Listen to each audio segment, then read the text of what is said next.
ఒక middle class అబ్బాయి family కోసం చిన్నప్పుడే పకోడీస్ అమ్మినారు. ఆ తర్వాత 300 రూపీస్ శాలరీకి క్లర్క్ జాబ్ చేసినారు. కానీ ఇదే పర్సన్ ఆ తర్వాత ఇండియాస్ రిచెస్ట్ పర్సన్ అయినాడు. అతనే ధీరుభాయ్ అంబానీ. అసలు పకోడీస్ అమ్మడం నుంచి 75,000 crores టర్న్ ఓవర్ ఉన్న కంపెనీ ఎలా బిల్డ్ చేశారు? ఈ వీడియోలో Ambani in depth entrepreneur journey చూద్దాం ఫ్రెండ్స్. ఈ వీడియో ఎండ్ వరకు చూస్తే మీకు డెఫినెట్లీ ఒక ఆంటర్‌ప్రెన్యూర్ మైండ్ సెట్ బిల్డ్ అవుతుంది.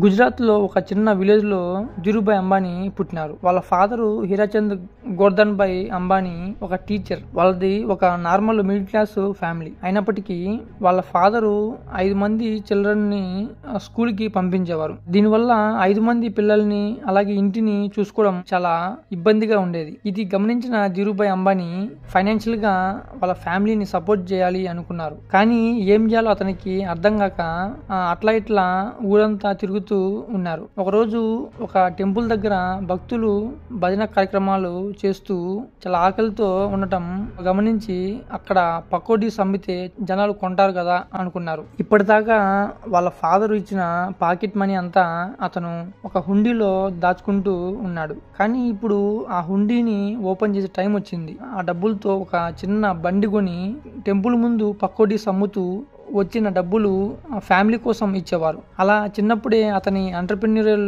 జర్నీ స్టార్ట్ అయింది. అతను 10th క్లాస్ తర్వాత ఏదైనా ఇంకా జాబ్ చేద్దాం అని డిసైడ్ అయ్యి ఎక్కడ జాబ్ చేద్దాం అని ఆలోచిస్తుంటే అప్పట్లో ఎక్కువ మంది యామెన్ దేశానికి వెళ్ళిన వాళ్ళు ఎక్కువ డబ్బులు సంపాదించి ఫైనాన్షియల్ గా బాగా సెటిల్ అయినారు అని తెలుసుకున్నారు ధీరుభాయ్ అంబానీ. సో జాబ్ చేయడానికి 16 years ఏజ్ లో యామెన్ దేశంకి వెళ్ళిపోయారు. అక్కడ ఏ బెస్సే అండ్ కో అనే ఒక పెట్రోల్ పంపులో ధీరుభాయ్ అంబానీకి ఒక క్లర్క్ జాబ్ దొరికింది. ఆ జాబు చేసినందుకు మంత్లీ 300 రూపీస్ ఇచ్చేవారు. అంబానీ అక్కడ బాగా కష్టపడి పనిచేసేవారు. దానివల్ల పెట్రోల్ పంపు రెవెన్యూ కూడా పెరిగింది. అతని పనితనం చూసి మెచ్చుకుని Dhirubhai Ambani petrol pump manager ని చేసినారు. అలా పెట్రోల్ పంప్ లో డైలీ జాబు అయిపోయినాక కూడా అంబానీకి చాలా ఫ్రీ టైం దొరికేది. ఈ ఫ్రీ టైంలో ఏమైనా మనీ వచ్చేది చేయాలి అని అనుకున్నాడు. అలా అంబానీ ఒక రోజు ఒక కాఫీ షాప్ లో టీ తాగుతూ ఆలోచిస్తూ ఉండగా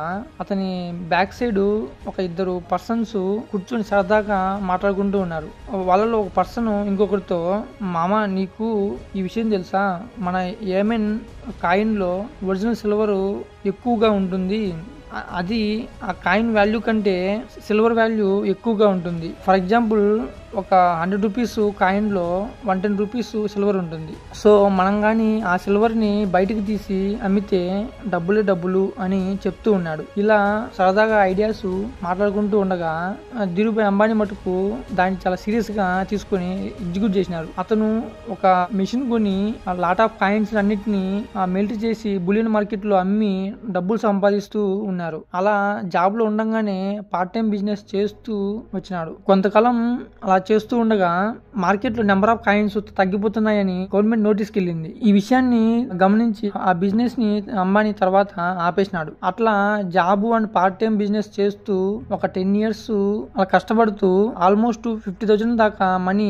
సేవ్ చేసుకున్నాడు. ఒక రోజు అంబానీ ఒకరి కింద పని చేసింది ఇంకా చాలు, ఇక నేనే ఓన్ గా బిజినెస్ స్టార్ట్ చేస్తా అని వాళ్ళ వైఫ్ కోకిలా బెన్ అంబానీతో అన్నాడు. అలా 1958 లో మేనేజర్ జాబ్ కి రిజైన్ చేసి యామెన్ నుంచి ఇండియాకు తిరిగి వచ్చేసినాడు. అంబానీ అసలైన ఎంటర్‌ప్రెన్యూర్ జర్నీ ఇప్పుడే మొదలవుతుంది ఫ్రెండ్స్. అతను ముంబైలో ఒక చిన్న ఆఫీస్ తీసుకొని ఒక టేబుల్, జస్ట్ 3 chairs, ఒక 15,000 ఇన్వెస్ట్మెంట్ తో, అంటే ప్రజెంట్ దాని value 15 lakhs first company Reliance commercial corporation start చేసినారు. వీళ్ళు మెయిన్ గా పాలిస్టర్ యార్న్ అంటే నూలు అంటాం కదా, అది ఇంపోర్ట్ చేసుకుని స్పైసెస్ ని ఎక్స్పోర్ట్ చేసే బిజినెస్ మోడల్. ఈ బిజినెస్ అతని కజిన్ చంపక్లాల్ దమానీ అలాగే అంబానీ ఇద్దరు పార్ట్నర్షిప్ తో కలిసి చేసినారు. యామెన్ లో ఉన్నప్పుడే చంపక్లాల్ తో కలిసి అంబానీ పనిచేస్తూ ఉండేవారు. ఆ తర్వాత అంబానీ ఇండస్ట్రీలోకి ఎంటర్ అవడానికి ప్రయత్నిస్తూ ఉండగా అప్పుడు అతనికి అర్థమైంది ఇక్కడ వ్యాపారస్తులందరూ కలిసి ఒక యూనియన్ గా ఫామ్ అయినారు అని. వాళ్ళందరూ కలిసి కొత్తగా ఏ వ్యాపారస్తుడు ఈ ఇండస్ట్రీలోకి ఎంటర్ అవనిచ్చే వాళ్ళు కాదు. ఎవరైనా ఎంటర్ అవ్వాలి అంటే వాళ్ళు ముందుగా యూనియన్ లీడర్ తో పర్మిషన్ తీసుకోవాల్సి ఉండేది. ఇందువల్ల అప్పట్లో ధీరుభాయ్ అంబానీకి కొత్త ఫీల్డ్ లో ఎంటర్ కావడం చాలా ఛాలెంజింగ్ గా ఉండింది. చాలా కష్టపడి మొత్తానికి పర్మిషన్ తెచ్చుకున్నాడు. కానీ దీని తర్వాత అతనికి అర్థమైంది, ఫ్యాబ్రిక్ కొనాలనుకున్న ఫ్యాక్టరీ వాళ్ళు ఒక యూనియన్ గా ఫామ్ అయినారు. అలాగే ఎవరికైతే ఫైనల్ ప్రోడక్ట్ అమ్మాలో వాళ్ళు కూడా ఒక సపరేట్ యూనియన్ గా ఫామ్ అయినారు అని. ఈ విధంగా వీళ్ళందరూ కలిసి మధ్య వ్యాపారస్తుల దగ్గర దోచుకునే వాళ్ళు. ఎందుకంటే ఒక ఫ్యాక్టరీలో యార్న్ ఎక్కువగా అమ్ముతూ ఉండేవాళ్ళు, మరియు ఇంకో సైడు కొనేవాళ్ళు చాలా తక్కువకి కొనేవాళ్ళు. వీళ్ళ మధ్య ధీరుభాయ్ మరియు చాలా మంది వ్యాపారస్తులు కూడా అందరూ లాసెస్ చూసేవారు. ఇది తెలుసుకున్న ధీరుభాయ్ తర్వాత ఒక బిగ్ స్టెప్ తీసుకున్నారు. అతని యూనియన్ మెంబర్స్ అందరూ కట్టగలిసి ఒక డెసిషన్ తీసుకున్నారు. మనం తక్కువకు వస్తువులు కొని మరియు ఎక్కువకు అమ్మాలి, అప్పుడే మనకు పూర్తి ప్రాఫిట్స్ వస్తాయి అనుకుని అలా ఆ పని చేస్తూ ఉన్నారు. కొన్ని సంవత్సరాల తర్వాత చంపక్లాల్ దమానీ ధీరుభాయ్ అంబానీ మధ్య డిస్ప్యూట్ వచ్చింది. వాళ్ళిద్దరి బిజినెస్ మైండ్ సెట్ చాలా డిఫరెంట్. 1965 లో ఇద్దరు పార్ట్నర్షిప్ ని కట్ చేసుకుని సపరేట్ అయినారు. 1966 లో ధీరుభాయ్ అంబానీ గుజరాత్ లోని నరోదాలో టెక్స్టైల్ మిల్ ని స్టార్ట్ చేసినారు. ఇక్కడ నుంచి అతను వెనక్కి ఎప్పుడు చూసుకోలేదు. ఆ తర్వాత గవర్నమెంట్ రిప్లెనిష్మెంట్ లైసెన్స్ ని తీసుకొచ్చింది. ఇందులో చాలా తక్కువకు ఫారెన్ నుంచి ఫ్యాబ్రిక్ కొనుక్కోవచ్చు. కానీ ఒక కండిషన్ ఏంటంటే వీటి నుంచి కొత్తగా ప్రొడక్ట్స్ చేసి మళ్ళీ వాటిని ఫారెన్ కంట్రీస్ కి ఎక్స్పోర్ట్ చేయాలి. ధీరుభాయ్ అంబానీ ఫారెన్ ఫ్యాబ్రిక్ కొని వాటి నుంచి different outfits like T shirts, shirts, saris, suits తయారు చేసినారు. దీనికి బ్రాండ్ నేమ్ విమల్ అని పెట్టినారు. ఆ తర్వాత మెషిన్ కొని ప్రొడక్షన్ ని చాలా లార్జ్ స్కేల్ లో చేసినారు. మార్కెట్ లో అమ్మనీకి పోతే టెక్స్టైల్ షాప్స్ ఓనర్స్ అందరూ వాళ్ళ రిటైలర్స్ కి ఇట్లా చెప్పినారు, ఒకవేళ మీరు గానీ అంబానీ నుంచి ప్రొడక్ట్స్ కొంటే మేము నెక్స్ట్ టైం కొత్త ప్రొడక్ట్స్ ఇవ్వము అని చెప్పినారు. తర్వాత ధీరుభాయ్ అంబానీ ఇట్లా కాదులే అని దేశం మొత్తం తిరిగి రీటైలర్స్ కి ప్రొడక్ట్స్ నా దగ్గర కొనండి అని చెప్పి వాళ్ళకి ఒక భరోసా ఇచ్చినారు. మీకు దీంట్లో ప్రాఫిట్స్ వస్తే మీ దగ్గరే ఉంచుకోండి, ఒకవేళ నష్టం వస్తే నా దగ్గరకు రండి అని చెప్పినారు. అంతేకాకుండా విమల్ పాలిస్టర్ క్వాలిటీ మార్కెట్ లో ఉండేదానికన్నా చాలా ఎక్సలెంట్ గా ఉండటం వల్ల విమల్ క్లాత్స్ కి డిమాండ్ చాలా పెరిగింది. దేశంలో 100కు పైగా షోరూమ్స్ స్థాపించినారు. విమల్ ఆ కాలంలో నెంబర్ 1 పాలిస్టర్ అయింది. దీని తర్వాత వరల్డ్ బ్యాంక్ టీం వాళ్ళు ఈ నరోదా టెక్స్టైల్ మిల్ ని ఇన్స్పెక్ట్ చేయడానికి వచ్చి ఇది ఇండియాలోనే బెస్ట్ టెక్స్టైల్ మిల్ అని చెప్పినారు. ఇక్కడ ప్రొడ్యూస్ చేసే క్లాత్స్ డెవలప్డ్ కంట్రీస్ కంటే ఎక్సలెంట్ అని చెప్పినారు. కానీ ఈ జర్నీ ధీరుభాయ్ అంబానీకి అంత ఈజీగా ఏమీ లేదు. రిప్రెజెంట్మెంట్ లైసెన్స్ ని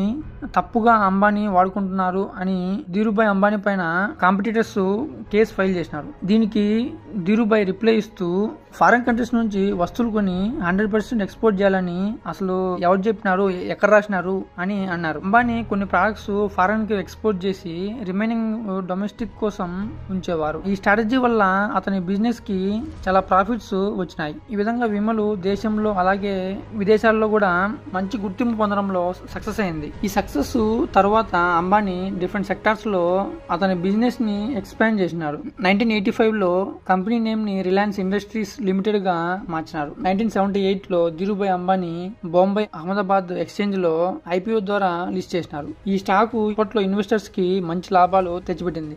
తర్వాత 1986 లో ధీరుభాయ్ అంబానీకి హార్ట్ స్ట్రోక్ వచ్చింది. ఆ తర్వాత కోలుకున్నారు, కానీ అతని రైట్ హ్యాండ్ ప్యారలైజ్ అయింది. దాని తర్వాత ధీరుభాయ్ అంబానీ చాలా సెక్టార్స్ లో ఎంటర్ అయినారు. 9X USA తో కలిసి రిలయన్స్ టెలికాం ప్రైవేట్ లిమిటెడ్ ని ఇండియాలో స్థాపించినారు.